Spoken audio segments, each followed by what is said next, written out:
अन्य एक महत्वना समाचार सामे नजर करीशुं। केंद्रीय गृहमंत्री अमित शाहना हस्ते 188 लोकोने भारतीय नागरिकत्व एनायत थशे। महत्वना समाचार सीएए अमलीकरण माटे गुजरात सरकारनुं एक महत्वनुं पगलुं जोवा मळी रह्युं छे। भारत माता की वंदे। आज के इस ऐतिहासिक कार्यक्रम में मेरे साथ मंच पर उपस्थित गुजरात राज्य के मुख्यमंत्री श्रीमान भूपेंद्र भाई पटेल, गुजरात राज्य के आरोग्य मंत्री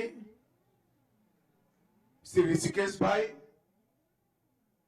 सहकारिता मंत्री जगदीश विश्वकर्मा जी, मेरे सांसद साथी श्रीमान नरहरि भाई, हसमुख भाई, दिनेश भाई और मंच पर उपस्थित पुलिस महानिदेशक गुजरात श्री विकास सहाय, गृह विभाग की सचिव निपुणा तोरवणे जी, जिनके तत्वाधान में ये नागरिकता देने का कार्यक्रम चल रहा है, वो आद्रा अग्रवाल जी और आज मंच पर बैठे हुए सारे विधायक भाई, विधायक बहनें और आज गुजरात भर से कई जिलों से आए हुए शरणार्थी अब तक कहलाते थे, आज से भारत माता के परिवार में आप लोग शामिल हो जाएंगे। ऐसे मेरे प्यारे भाइयों और बहनों, आप सभी का स्वागत है। मित्रों, आज मेरे जैसे समाज जीवन के कार्यकर्ता के लिए एक बहुत भावुक क्षण है, क्योंकि ये सीए सिर्फ देश के लाखों लोगों को, देश में बस रहे लाखों लोगों को नागरिकता देने का कार्यक्रम नहीं है। सीए देश में बस रहे लाखों शरणार्थियों को न्याय देने का और अधिकार देने का कार्यक्रम। और पास्ट में भारत सरकार, जो कांग्रेस पार्टी और इनके साथियों ने चलाई, इनकी तुष्टीकरण की नीति के कारण सन 47 से लेकर 2014 तक जो लोग देश की शरण में आए, उनको अधिकार नहीं मिला, उनको न्याय नहीं मिला। उनकी प्रताड़ना पड़ोसी देशों में तो हुई, क्योंकि वो हिंदू थे, जैन थे, बौद्ध थे, सिख थे, मगर उनकी प्रताड़ना अपने देश में भी हुई, यहां पर भी हुई। लाखों करोड़ों लोग 3-3 पीढ़ियां हो गई, न्याय के लिए तरसते रहे, मगर एक इंडी अलायंस की तुष्टीकरण की नीति ने इस शरणार्थियों को न्याय नहीं दिया और भारतीय जनता पार्टी के नेता नरेंद्र मोदी जी ने इनको न्याय देने का। मैं आज सीएए के बारे में थोड़ा डिटेल बताना चाहता हूं कि सीएए क्यों लाना पड़ा। किसी भी देश का विभाजन धर्म के आधार पर नहीं होना चाहिए, मगर भारत का विभाजन आजादी लेते वक्त धर्म के आधार पर किया गया। और जब भारत का विभाजन धर्म के आधार पर किया, तब भयानक दंगे हुए, स्वाभाविक था होंगे, मगर विजुलाइज नहीं कर पाए। अभी अभी 14 अगस्त को ही पूरे देश ने विभाजन विभीषिका दिन मनाने का काम किया है। भारत के करोड़ों लोग ये भूल नहीं सकते कितनी पारावार वेदना जो हिंदू, बौद्ध, सिख, जैन पाकिस्तान, अफगानिस्तान, बांग्लादेश में रहते थे, उनको सहन करनी पड़ी। हम नहीं भूल सकते। परिवार के परिवार उजड़ गए, करोड़ोंपति, अरबोंपति हमारे गांधीधाम में रोड पर आकर सब्जी बेचने के लिए मजबूर हो गए। इससे ज्यादा अत्याचार पूरे दुनिया में कहीं नहीं। और उस वक्त विभाजन का फैसला तो किया, मगर जब ये परिणाम आने लगे, कांग्रेस के सभी नेताओं ने वादा किया था कि पड़ोसी देशों से जो शरणार्थी आते हैं, हिंदू आते हैं, बौद्ध आते हैं, सिख आते हैं, जैन आते हैं, उनको नागरिकता दी जाएगी। आपको भारत अपने यहां स्वागत करेगा।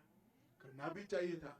बड़ा उचित निर्णय कांग्रेस के नेताओं ने लिया था, मगर जैसे जैसे चुनाव आया वो निर्णय से मुकरते गए।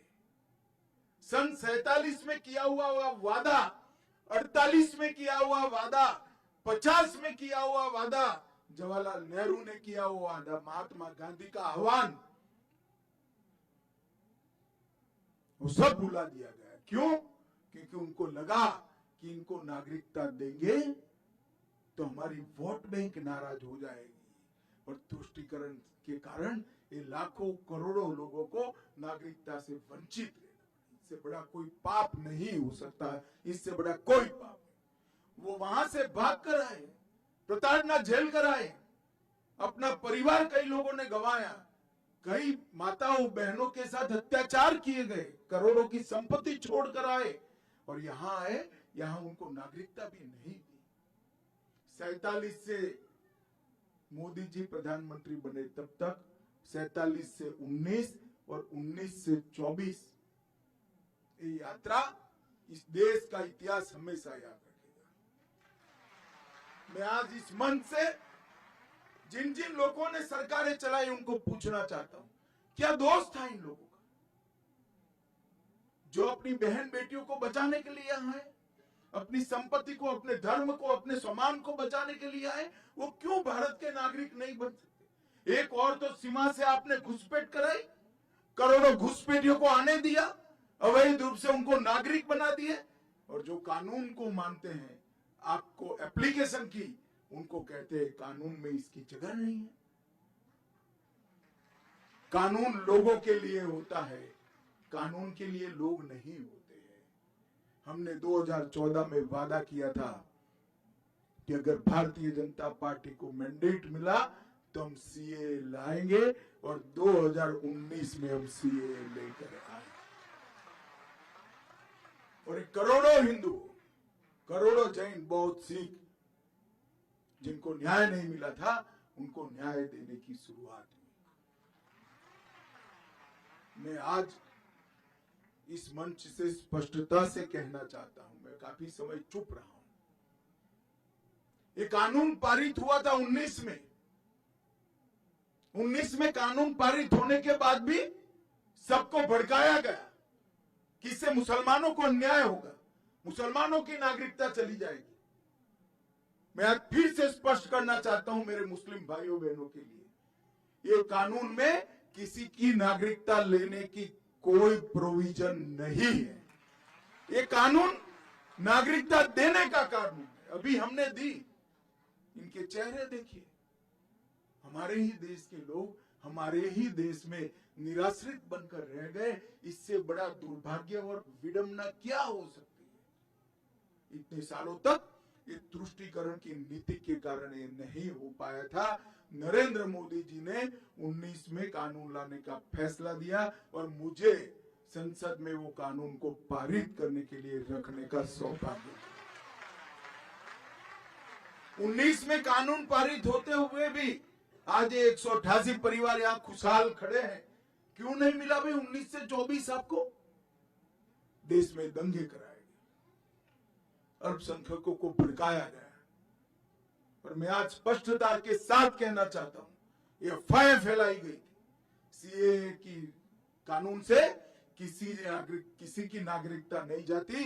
हिंदू, बौद्ध, सिख, जैन जो शरणार्थी मेरे भाई बहन आए हैं, उनको नागरिकता और सम्मान देने का कार्यक्रम है, अधिकार। और आज भी कुछ राज्य सरकारें हैं जो लोगों को गुमराह कर रही। मैं आज मंच से देश भर के शरणार्थी भाइयों को कहता हूं कि आप बेझिझक एप्लीकेशन करिए, नागरिकता प्राप्त करिए, आराम से करिए। इससे पास्ट में अगर आपकी नौकरी है तो वो चालू रहेगी, आपका मकान है वो आपके नाम पर ही रहेगा, आपके सारे काम जो है वो रिट्रोस्पेक्टिव इफेक्ट से सुधारने की। इसमें कोई क्रिमिनल केस का प्रोविजन नहीं, सबको पार्डन दिया गया है। और पार्डन इसलिए लिया है कि सरकार के कारण ये देरी हुई, आपके कारण नहीं हुई। मैंने अभी बहन को पूछा कब आई आप, तो 95 में आई। 95 से अब तक किसने देरी की? वो तो तुरंत चाहती थी मैं भारत की नागरिक बनूं, मगर किसने नहीं बनने दिया? सरकार ने कहा। इसीलिए सिटीजनशिप अमेंडमेंट एक्ट लाना पड़ा। और आज मुझे बड़ा दिल में बहुत संतोष है कि मेरे ही राज्य में आज 188 परिवार मां भारती के परिवार बनकर, हमारे भाई बहन बनकर हमारे साथ सम्मान के साथ। और मैं आज अपील करना चाहता हूं देश भर के शरणार्थी भाइयों बहनों को, कोई भी गुमराह करे, कोई भी पार्टी करे, मैं पार्टियों का नाम नहीं लेना चाहता, मगर आप मत मानिएगा।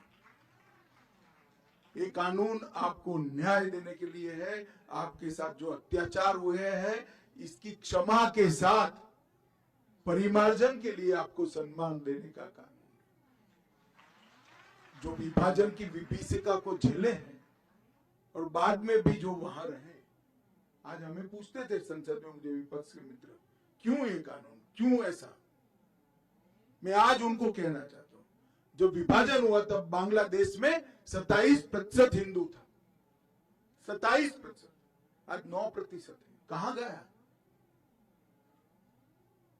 जबरन धर्म परिवर्तन कराया गया है।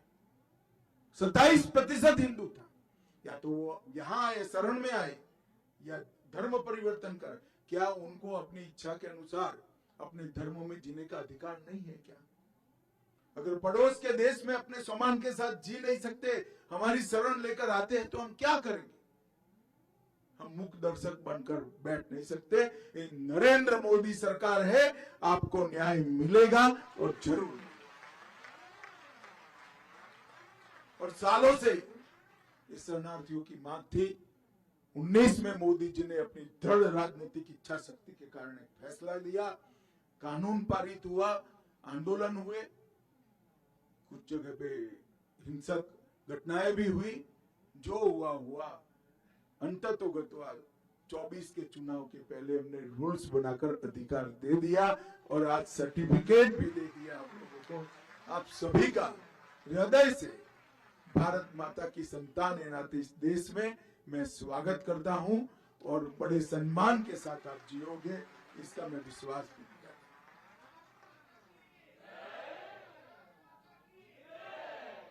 मित्रों, नरेंद्र मोदी जी जब भारतीय जनता पार्टी ने उनको देश के प्रधानमंत्री पद के उम्मीदवार के रूप में नामित किया, तब मोदी जी ने इस देश की जनता को कहा था कि इस देश का लोकतंत्र परिवारवाद से पीड़ित है, जातिवाद से पीड़ित है, तुष्टीकरण से पीड़ित है और भ्रष्टाचार से पीड़ित है। ये चारों नासुरों को नरेंद्र मोदी जी ने 10 साल में उखाड़ने के लिए अथक प्रयास किया। परिवारवाद के खिलाफ 15 अगस्त को उन्होंने घोषणा की, अपील की है। कैसे 1 लाख युवा राजनीति में जुड़े जिनके परिवार में से कोई राजनीति में नहीं, कोई राजनीति, ये अपील की है। और परिवारवादी पार्टियों को घोर पराजय भी देश की जनता ने घोर पराजय दिखाया है। भ्रष्टाचार के खिलाफ भी जंग किया, जातिवाद के खिलाफ भी किया। उन्होंने जातिवाद के नासूर को समाप्त करने के लिए 4 जातियां घोषित की, एक गरीब, एक महिला, एक युवा और एक किसान। ये 4 जातियों में ही पूरा देश बटा हुआ है और ये 4 जातियों को ही एक नए प्रकार की राजनीतिक फिलसफी उन्होंने देश के सामने रखी और उन्होंने तुष्टीकरण की राजनीति को भी तिलांजलि दे दी। इस देश के कई मसले ऐसे अटके पड़े थे। राम मंदिर का मसला अटका था 550 साल से, आज भव्य राम मंदिर अयोध्या में बनाने का काम पूरा है।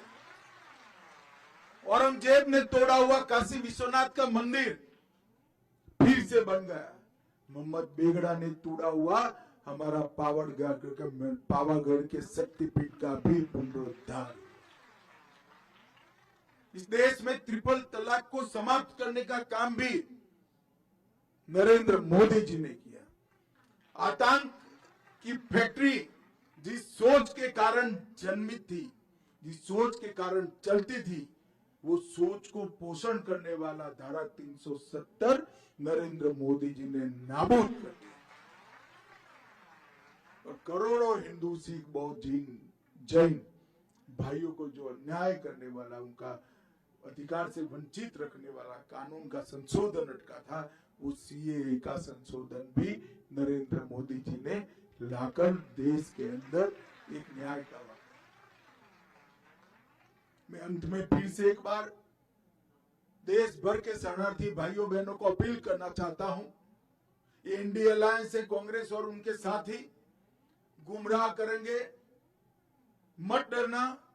मैं देश के गृह मंत्री के नाते कहता हूं, आप एप्लीकेशन कर दो, आपको न्याय मिलेगा, कोई कोर्ट केस नहीं। और ये तो उदाहरण है, 188 परिवार, कोई कोर्ट केस नहीं हुआ, नागरिक भी बन गए, उनके बच्चे एमएलए भी बनेंगे, सांसद भी बनेंगे, आईएएस भी।